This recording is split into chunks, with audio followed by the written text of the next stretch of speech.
Welcome to Earth Day of the Future. Whoops. It's Earth Day, and instead of talking about trees, we're talking about stakes. As in, what's at stake if we don't take care of the planet?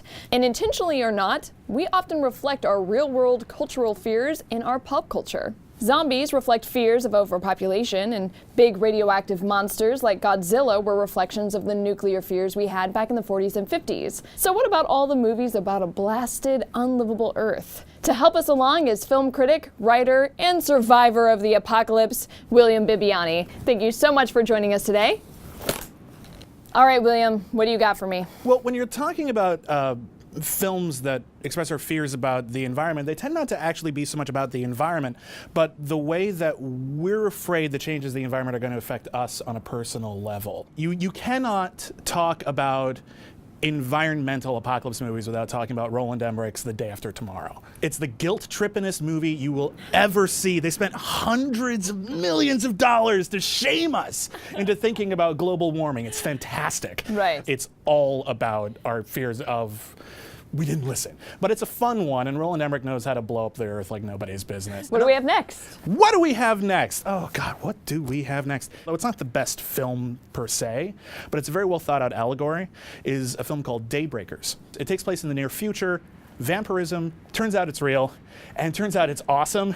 The problem is everyone goes for it and everyone starts consuming human blood to the point where there are no more humans left. And here's a film that's about the moment when we're gonna run out of natural resources. Sure. We don't need to think about it now. But the day is gonna come, according to environmentalists, when we're just gonna run out of oil. There's just not going to be any left. And that exact day, when that news breaks, people are going to go out of their minds. Oh, it's going to be crazy. But yeah, it's a good film, and it kind of nicely illustrates our fears of the day that's coming. So stock up on oil now. Right. The last film I want to talk about, though, is a film that I think everyone has seen, Pixar's WALL-E. A lot of people love this movie, and as well they should. It's about a post-apocalyptic future where Earth has been devastated by overconsumption of natural resources, by just trash everywhere. Yeah. We just threw crap out the window. I think WALL-E's deeper meaning and its deeper resonance and the way that it reflects our anxieties is when we finally go out into space and we start seeing humanity. And humanity is depressing. So depressing. Humanity is gross. Humanity, we have devolved into gelatinous blobs that can barely even move on our own power. And that's not so much our fear about the future as I think that's a mirror to what we are now. Sure. Pretty much every ecological disaster movie is in its own way a Frankenstein film. It's about the way that we have messed up the environment and the way that the environment is going to fight back. A lot of them have to do with man as a monster. Man is a selfish beast who destroys the world and gets a lot of people killed and has to deal with the guilt and the shame of those consequences. Sure. It's your fault. You on the internet. Don't write a YouTube comment about that. You just accept it.